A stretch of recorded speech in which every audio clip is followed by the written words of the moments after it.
लोकसभा चुनाव का शोर आज थम गया है। प्रधानमंत्री मोदी जी ने पंजाब के होशियारपुर में आज अपनी आखिरी रैली को संबोधित किया। कन्याकुमारी पहुंच गए हैं। अब वो विवेकानंद शिला के ऊपर मौन व्रत रखने जा रहे हैं। 7वें चरण का मतदान 1 जून को होगा।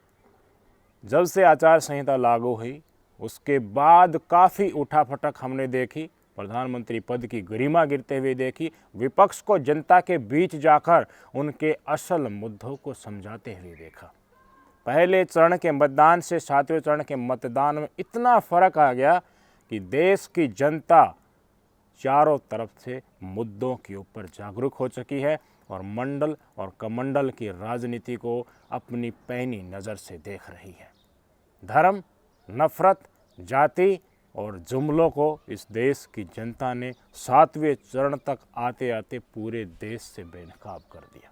वो चाहती हैं कि हमारे सामने जो मुद्दे हों उसे के ऊपर राजनीतिक पार्टियां बात करें, क्योंकि उन्हीं मुद्दों के ऊपर हम वोट डालने जा रहे हैं। विचारधारा को बदलते हुए देखा। इस दौर में अगर आपने ध्यान दिया हो तो प्रधानमंत्री नरेंद्र मोदी और भारतीय जनता पार्टी के जितने भी स्टार प्रचारक हैं उन्होंने सीधे तौर पर टारगेट साधा कांग्रेस पार्टी के ऊपर।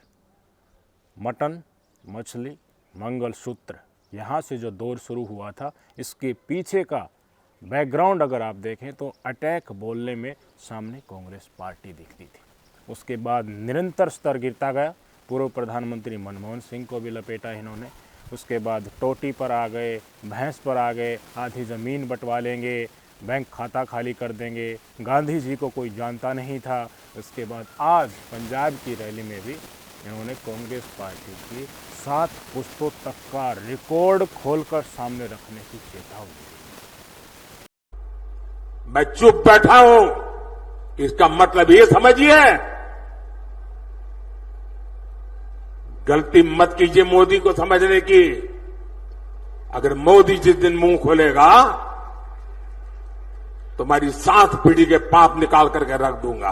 पार्टियां तो और भी हैं जो इस देश में लोकसभा चुनाव लड़ रही हैं, बड़ी बलशाली होकर उभर सकती हैं, लेकिन उनको तवज्जो और टारगेट पर रखने के बजाय भारतीय जनता पार्टी ने कांग्रेस को निशाने पर लिया। और यही कारण है, यही वो कांग्रेस पार्टी है जो भारतीय जनता पार्टी का खेल बिगाड़ सकती है। 190 सीटों के ऊपर 2019 के लोकसभा चुनाव में बीजेपी और कांग्रेस के बीच जहां सीधी टक्कर थी, उनमें से 176 सीटें भाजपा ने जीती और मात्र 14 सीटें कांग्रेस के पाले में गई हैं। राजनीतिक जानकारों ने तस्वीरें साफ कर दी है कि अगर जिन 52 सीटों के ऊपर भारतीय राष्ट्रीय कांग्रेस 2019 के लोकसभा चुनाव में सिमटी थी, उनसे बढ़कर 90 के ऊपर आ गई तो भारतीय जनता पार्टी 272 से नीचे खिसक जाएगी। अगर कांग्रेस पार्टी 2019 के स्कोर 52 से बढ़कर 100 पर आ गई तो राष्ट्रीय राजनीति में उथल पुथल मच जाएगी। और यही कारण था, इन्हीं बातों का मोदी, शाह और जेपी नड्डा को पता था कि अगर तुम्हें सत्ता से बेदखल करने में किसी पार्टी का सबसे बड़ा हाथ हो सकता है तो वो कांग्रेस पार्टी है। भाजपा की तरह कांग्रेस पार्टी को अकेले बहुमत तक पहुंचने की ज़रूरत नहीं है, उससे मात्र 90 सीटें चाहिए।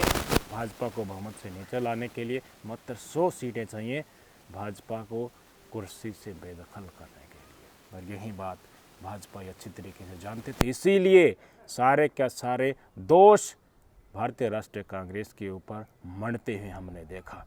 भय दिखाया गया कि कांग्रेस पार्टी आ गई तो आपकी संपत्ति छीनकर मुसलमानों में बांट देंगे। तुष्टीकरण के आरोप लगाए गए।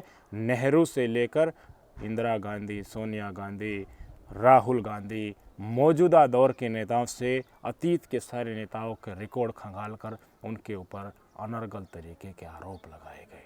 आज भी जब आखिरी रैली को संबोधित कर रहे थे, प्रधानमंत्री नरेंद्र मोदी ने कहा कि पंजाबियों का जो धार्मिक स्थल था करतारपुर साहिब, उसको आज़ादी यानी कि विभाजन के समय सही तरीके से दावा नहीं ठोक पाए कांग्रेसी, उस समय के कांग्रेसी, इसलिए वो पाकिस्तान में चला गया। उस समय की कांग्रेस राजनीतिक कांग्रेस नहीं थी। विभाजन के समय वो हमारे स्वतंत्रता सेनानियों के लड़ने वालों का एक गुट था, उनको भी बदनाम कर दिया मोदी जी ने। अपने राजनीतिक महत्वाकांक्षा के लिए, कांग्रेस शब्द को भी बदनाम करने के लिए। इसलिए आज ज़रूरी हो जाता है राज्यवार तरीके से आंकड़ों के साथ ये देखना कि कांग्रेस क्या वास्तव में 90 सीटें या 100 सीटें लेकर आ रही है, जो भारतीय जनता पार्टी को कुर्सी से बेदखल कर सकती है। राज्यवार तरीकों का जिक्र करूँ तो सबसे पहले ऊपर से शुरू कर दीजिए, किसान बेल्ट से शुरू कर दीजिए। हरियाणा लेकर चलता हूँ। 2019 के लोकसभा चुनाव में हरियाणा की 10 लोकसभा सीटें किसने जीती थी? भारतीय जनता पार्टी ने जीती थी, और सीधी टक्कर है, यहाँ पर कोई नहीं है बीच में। और अब की बार कल मैंने वीडियो बनाकर बताया था, खुद भारतीय जनता पार्टी की रिपोर्ट बता रही है कि 10 में से 6 सीटों के ऊपर खेला हो सकता है। अपनी बेइज्जती तो सार्वजनिक तौर पर या ऊपर वालों को रिपोर्ट देनी होती है, उसमें थोड़ी कम कराई जाती है। आज कांग्रेस पार्टी की इंटरनल रिपोर्ट आ गई, आपके सामने देख लीजिए। 10 में से 8 सीटें भारतीय जनता पार्टी बहुत ही टफ फाइट के साथ सामना करने जा रही है। ज़्यादातर इनमें से भाजपा के पाले से चटक सकती हैं। ये हरियाणा की तस्वीरें हैं, जहां से एक भी सीट कांग्रेस पार्टी को पिछले लोकसभा चुनाव में नहीं मिली थी, और आज आकांक्षाएं लगाई जा रही हैं 7 से 8 सीटें जीतने की। ये तस्वीर है हरियाणा की। हरियाणा के बगल में ही पंजाब में आ जाइए, भारतीय जनता पार्टी ने यहाँ पर 2 सीटें जीती थी। आम आदमी पार्टी और कांग्रेस पार्टी का भले ही गठबंधन न हो, पर आज मोदी जी ने पूरा जोर लगा दिया कांग्रेस को बदनाम करने के लिए। लेकिन 2019 के बाद जो लोकसभा चुनाव हुए थे, उनके बाद पहले वाला किसान आंदोलन, फिर दूसरे वाला किसान आंदोलन, और भाजपा के प्रत्याशियों का घर से निकलना, दूभर होना, ये चीज़ें दर्शाती हैं, बौखलाहट बताती है भाजपा की। प्रधानमंत्री मोदी जी की अनर्गल बातें करना बताता है कि ये 2 की 2 सीटें भी इनसे चटक सकती हैं। यहाँ पर मैं ये नहीं कह रहा कि ये कांग्रेस पार्टी के पाले में जाएंगी या आम आदमी पार्टी के पाले में जाने वाली है, छोड़ दीजिए। लेकिन कांग्रेस पार्टी ने पूरा जोर लगा रखा है पंजाब में अपना पिछला प्रदर्शन बेहतर करने के लिए। पूर्व प्रधानमंत्री मनमोहन सिंह जी ने आज पंजाब के लोगों के नाम चिट्ठी जारी की है।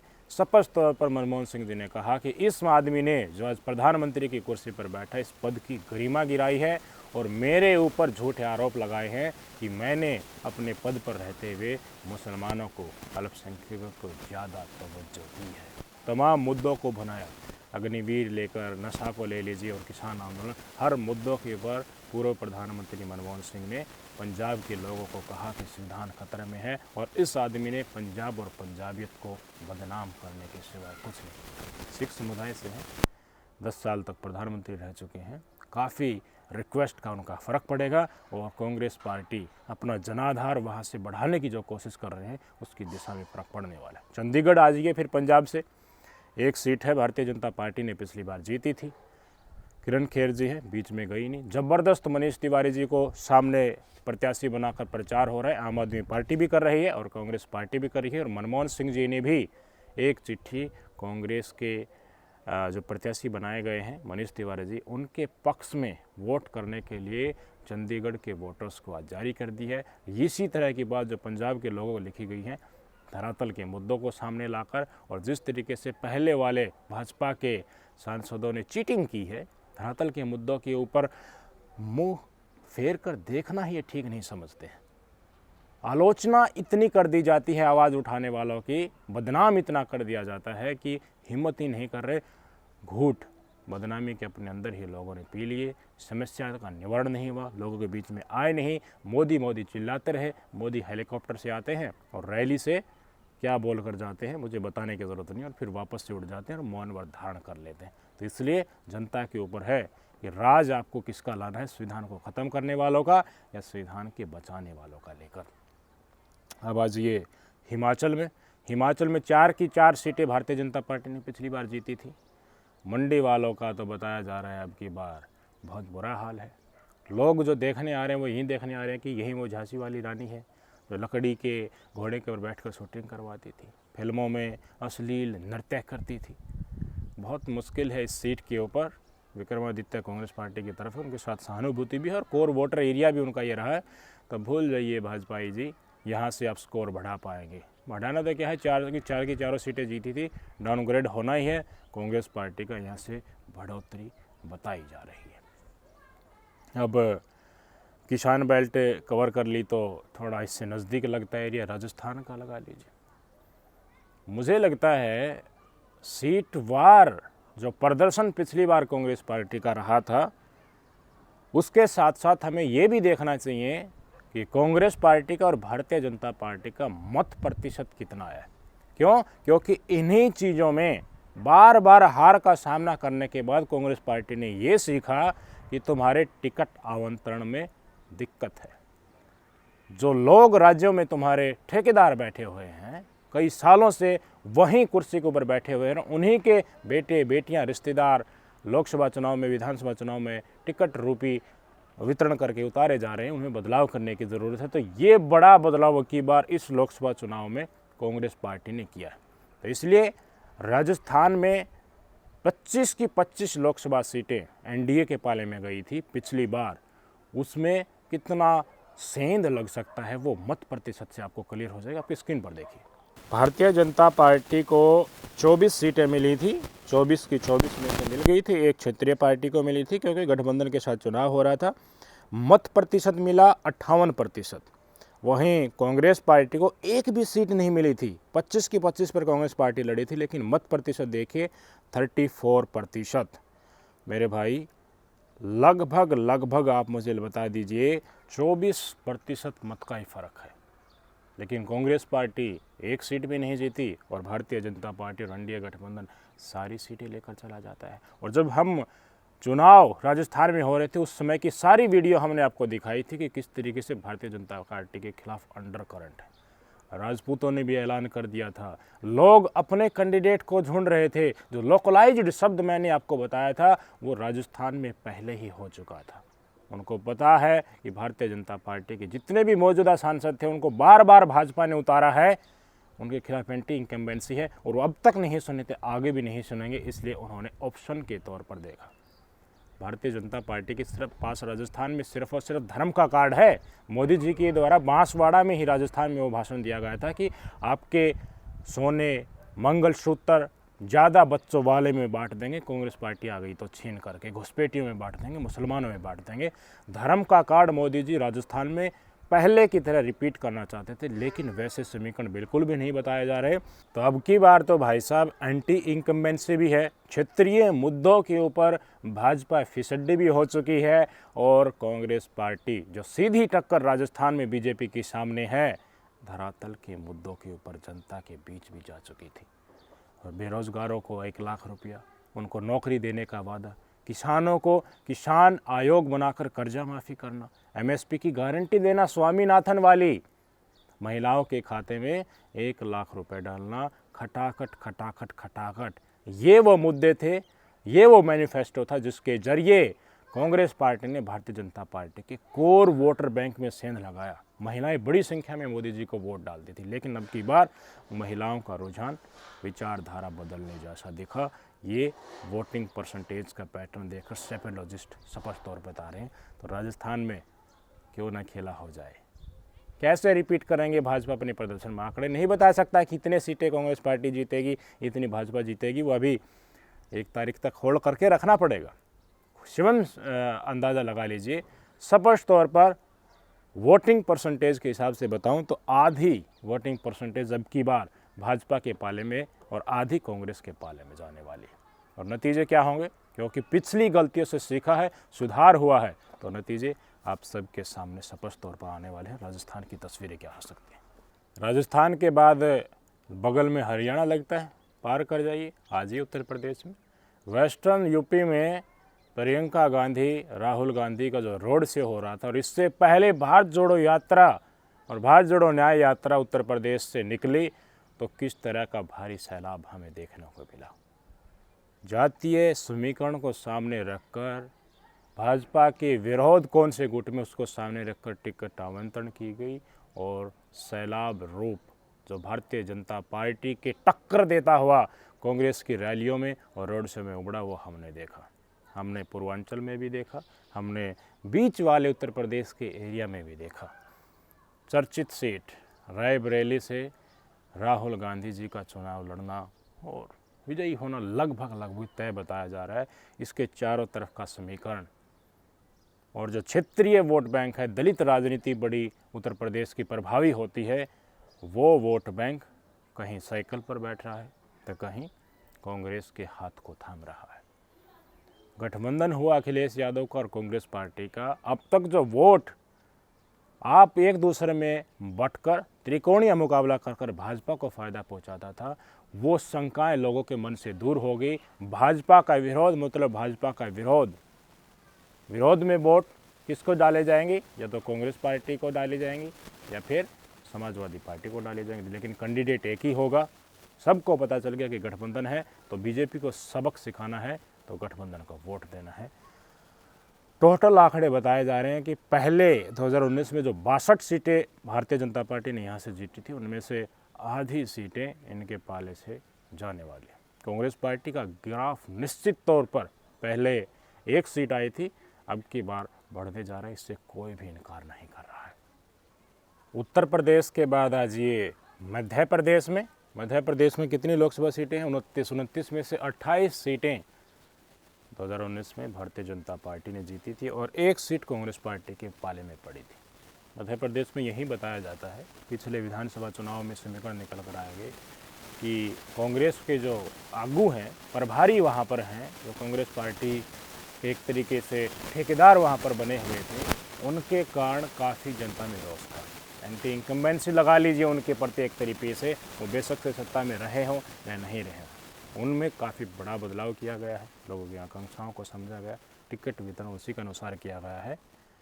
इनकी महत्ता कितनी है वो आपको वोटिंग परसेंटेज से पता चलेगी। बीजेपी 58% वोट परसेंटेज लाकर मध्य प्रदेश में 28 सीटें जीत जाती है और 34.5% मत लेकर कांग्रेस पार्टी सिर्फ 1 सीट जीत पाती है। बताइए कितना हुआ? आधे से भी कहीं ज़्यादा मत प्रतिशत कांग्रेस पार्टी एमपी में लेकर आती, लेकिन सीट एक ही आती हाथ में। मत प्रतिशत के हिसाब से देखें तो आधे से ज़्यादा अगर वोट प्रतिशत है तो काफ़ी सीटें, 10 से भी ऊपर सीटें आनी चाहिए थी कांग्रेस के पाले में, लेकिन पिछली बार नहीं आ पाई। वो गलती अब की बार सुधारी गई। तो भाजपा 29 में से 28 अब की बार ला पाएगी क्या? सिर्फ कांग्रेस पार्टी के हाथ में मध्य प्रदेश से 1 ही सीट आने वाली। अब मध्य प्रदेश से बगल में ही है महाराष्ट्र। सबसे ज़्यादा लोकतांत्रिक घाव किसी राज्य ने सहे हैं तो महाराष्ट्र ने सहे हैं। उद्धव ठाकरे की पार्टी तोड़ दी, एनसीपी तोड़ दी।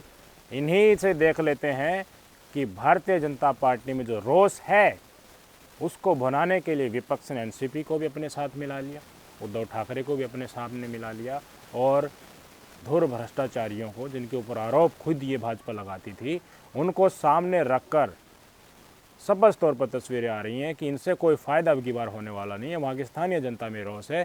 तो आपको खुद अंदाज़ा मत प्रतिशत से लगाया जाएगा, आंकड़ों से लगाया जाएगा। आप स्क्रीन पर देख लीजिए। बीजेपी ने 25 सीटों पर चुनाव लड़ा, 23 सीटों में जीत दर्ज की। टोटल 48 लोकसभा सीटें महाराष्ट्र में हैं। कितना मत प्रतिशत था भाई साहब? 27.59। और कांग्रेस पार्टी ने 25 सीटों पर चुनाव लड़ा, 1 सीट जीत दर्ज की, 16% मतदान।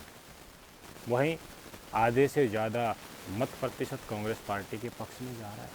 रणनीति की ही तो कमी थी। और अब की बार तो विरोध जो वहाँ की आम जनता में है उसको भुनाने के लिए ये है ही नहीं कि विरोध टुकड़ों में बट जाएगा।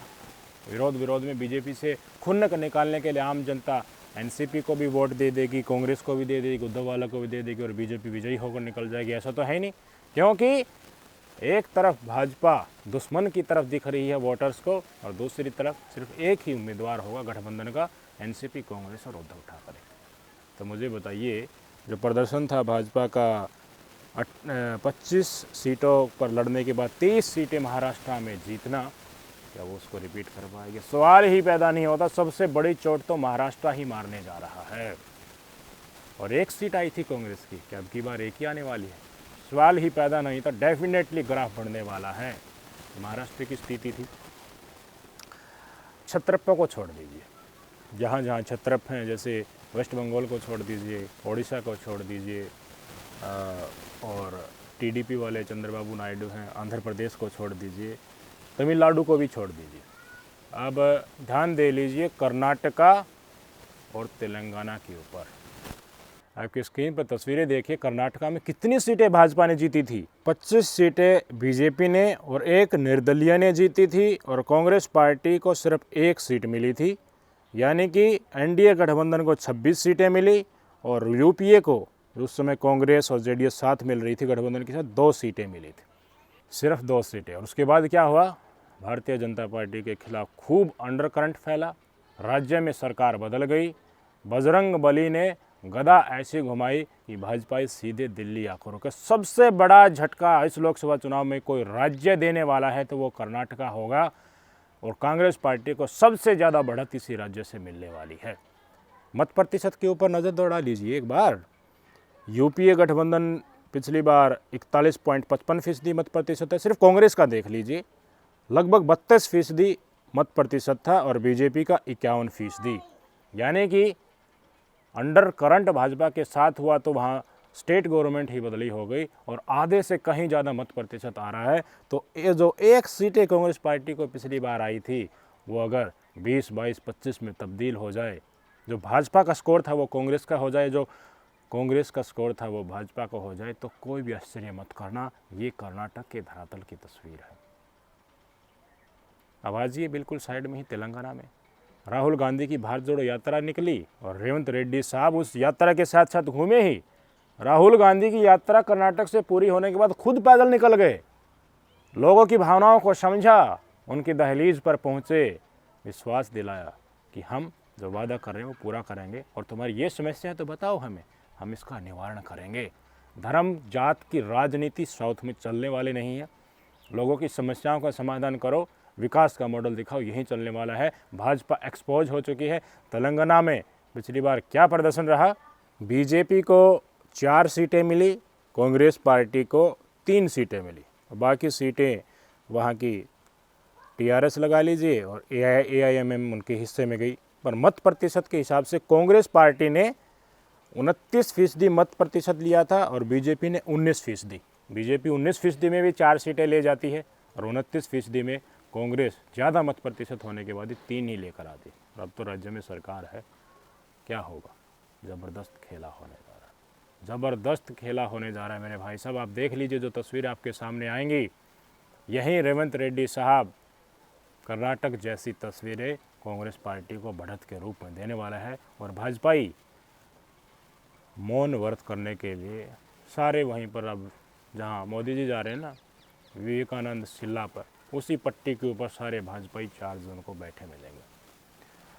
केरल में भी काफ़ी अच्छी समीकरण भारतीय राष्ट्रीय कांग्रेस का हुआ था, रिपीट हो जाए तो कोई आश्चर्य मत करना। छोटे छोटे राज्य और केंद्र शासित प्रदेश मैंने छोड़ दिए, वो कहीं जाएं, कोई उससे भारतीय जनता पार्टी और कांग्रेस पार्टी में बड़ा फ़र्क नहीं पड़ने वाला है। लेकिन जहाँ फ़र्क पड़ने वाला था वो तस्वीरें मैंने आपको दिखा दी, छत्रपों को भी छोड़ दी। अब ये छत्रप जो प्रदर्शन करके आएंगे, कहाँ जाएंगे, बीजेपी के साथ जाएंगे या इंडिया गठबंधन के साथ जाएंगे, किसके साथ सहज है? बीजेपी के साथ जाएंगे तो ख़त्म हो जाएंगे, ख़त्म हो जाएंगे तो कोई नहीं पूछेगा इनको। इसलिए राज में भी हिस्सा मिलेगा, संवैधानिक हक भी मिलेंगे, प्रोटेक्शन भी मिलेगा, अच्छा पद भी मिलेगा, लोकतांत्रिक हक भी मिलेंगे, जनता का भी भला होगा, महंगाई और बेरोजगारी के मुद्दे दूर किए जाएंगे। मैनिफेस्टो ऑलरेडी आ चुका है, जनता तो बदलाव के लिए वोट कर चुकी होगी ना। इस लोकसभा चुनाव में जिस दिन रिजल्ट आए उस दिन आप देख लीजिए ज़्यादा मत प्रतिशत इंडिया गठबंधन के साथ होगा। डेफिनेटली अभी हम इसका दावा कर सकते हैं, क्योंकि बड़ी संख्या में 2019 में भी यही देखा गया था कि कांग्रेस पार्टी ने टिकट वितरण में काफ़ी गलतियां की, परिवारवाद को सही से नहीं मिटाया, लोगों की आकांक्षाओं को नहीं समझा। लेकिन उसमें अब की बार सुधार किया गया है, तो जनता ने अपना जनादेश भारतीय जनता पार्टी को बदलने के लिए एक तरीके से दे दिया है। तो मुझे बताइए 52 सीट से सिर्फ 90 सीट पर ही तो आना है। मैं आपको पंजाब से लेकर कर्नाटका, तेलंगाना, उत्तर प्रदेश, हरियाणा, राजस्थान, महाराष्ट्र हर जगह घुमा लाया, 52 से 90 पर आते हुए आपको नहीं दिख रहे क्या? सेफोलॉजिस्ट का तो यहाँ तक की कहना है कि 100 के ऊपर भी जा सकते हैं। भारतीय राष्ट्रीय कांग्रेस अगर 100 से ऊपर गई तो इंडिया गठबंधन सटीक तौर पर सरकार बना रहा है। राष्ट्रीय उथल पुथल राजनीति में होने जा रहे हैं। मौन व्रत धारण करने वाले वहीं रह जाएं तो अच्छा रहेगा, नहीं तो चुनाव आयोग के रिजल्ट सुनने के बाद जाना होगा। मेन ये होता है कि जनता की आकांक्षाएं क्या है, जनता चाहती क्या है, उन समस्याओं से जो त्रस्त है, पीड़ित है, करहा रही है, उनका निवारण अगर सत्ताधारी पार्टी नहीं करती है तो उसको हट जाना चाहिए। कोई और उसका निवारण कर सकता है तो उनको मौका देना चाहिए। लेकिन ये डंडे के बल पर चले हुए हैं और डंडे के बल पर हमने इनका चरित्र देखा, ना तो संविधान को कुछ समझ रहे हैं, ना विपक्ष की अहमियता को कुछ आंक रहे हैं। राहुल गांधी को जेल जाने की नौबत आ गई थी। मैक्सिमम जो सज़ा होती है मानहानि में 2 साल की करवा दी। उसी समय पर हमने आपको बताया था कि गुजरात में हाई कोर्ट लेवल तक होता क्या है, तस्वीरें बिल्कुल साफ हो गई थी। सुप्रीम कोर्ट न होता, यही CJI चंद्रचूड़ साहब न होते तो इसी चुनाव में इलेक्टोरल बॉन्ड आपके सामने नहीं आता। जो खबरें हम आपको बता रहे हैं कि ऐसा भी हो सकता है, अंडर करंट है, ये हम आपको नहीं दिखा सकते क्योंकि ऐसा बिल ये संसद में ले आए थे। यहीं चंद्रचूड़ साहब की जगह अगर कोई गोगोई जैसा व्यक्ति होता तो लिखकर आप अपनी जेब में रख लेते कि लोकतंत्र अब तक खत्म हो चुका होता। अरविंद केजरीवाल जेल से बाहर नहीं आते, राहुल गांधी जेल के अंदर होते, उद्धव ठाकरे भी होते और बिहार वाले तेजस्वी यादव भी होते, ममता बनर्जी को भी ज़रूरत पड़ती तो डाल दिया जाता। तो फिर बचा क्या, मुझे ये बता दीजिए। इनका राज करने का तरीका डंडे वाला है, लेकिन डंडे से कोई क्षेत्रीय पार्टियां छत्रप इनके साथ आएंगे नहीं। 100 सीटें या 90 सीटें कांग्रेस लेकर आ जाती है तो मुझे बता दीजिए कौन छत्रप बीजेपी के साथ रहकर खुश होगा। वो इंडिया गठबंधन के साथ जुड़ेगा, नकार देगा इनको। उसके बाद शुरू होगा जो ट्रायल चल रही है ना, मॉक ड्रिल चल रही है, कमांडो कूद रहे हैं संसद भवन के ऊपर, और राज्यों में इनके सरकार गिराने के लिए पूंजीपतियों का पैसा इस्तेमाल होता है। वो दौर शुरू होगा। उस दौर में देखना होगा कि कौन रुका रहता है और कौन बिकता है और कौन झुकता है। जो झुकेगा बिकेगा वो बेशक से इनका सहयोग देकर भाजपाइयों की सरकार बना दे, लेकिन उसका राजनीतिक अंत उसी दिन निश्चित हो जाएगा। एग्जाम्पल के तौर पर आप समझ सकते हैं कि हरियाणा में भारतीय जनता पार्टी और जननायक जनता पार्टी का गठबंधन था। जननायक जनता पार्टी को हरियाणा की जनता ने वोट इसलिए दिए थे ताकि वो उनके स्थानीय मुद्दों को सोल्व आउट कर सके। बीजेपी के विरोध में उसने वोट मांगे थे और रिजल्ट आने के बाद बीजेपी के साथ गठबंधन कर लिया, सरकार बना दी। आज स्थिति ये हो गई है, गठबंधन भी टूट गया और जो उप मुख्यमंत्री 10 विधायकों के साथ बीजेपी के साथ शामिल हुआ था, खुद की लोकसभा सीटों के ऊपर अगर आज चुनाव हो जाए तो वो जीत नहीं सकता। सारे विधायक, कोई बीजेपी में भाग गया, कोई कांग्रेस पार्टी में भाग गया, और यहीं जो भी क्षेत्रीय पार्टी, जो भी छत्रप बीजेपी को केंद्र में साथ देगा उसके साथ होने वाली है। तस्वीर स्पष्ट तौर पर आजमाई हुई है। आप क्या सोचते हैं, कांग्रेस पार्टी 90 सीट ले पाएगी, 100 सीटें ले पाएगी? राजनीतिक उथल पुथल मचने के बाद छत्रप किसके साथ जाएंगे? लोकतंत्र बच पाएगा? जो दगा करेगा उसके साथ क्या होने वाले हैं? सारे विचार कमेंट बॉक्स में ज़रूर डालिएगा, हम पढ़ेंगे और रिप्लाई करेंगे। नमस्कार।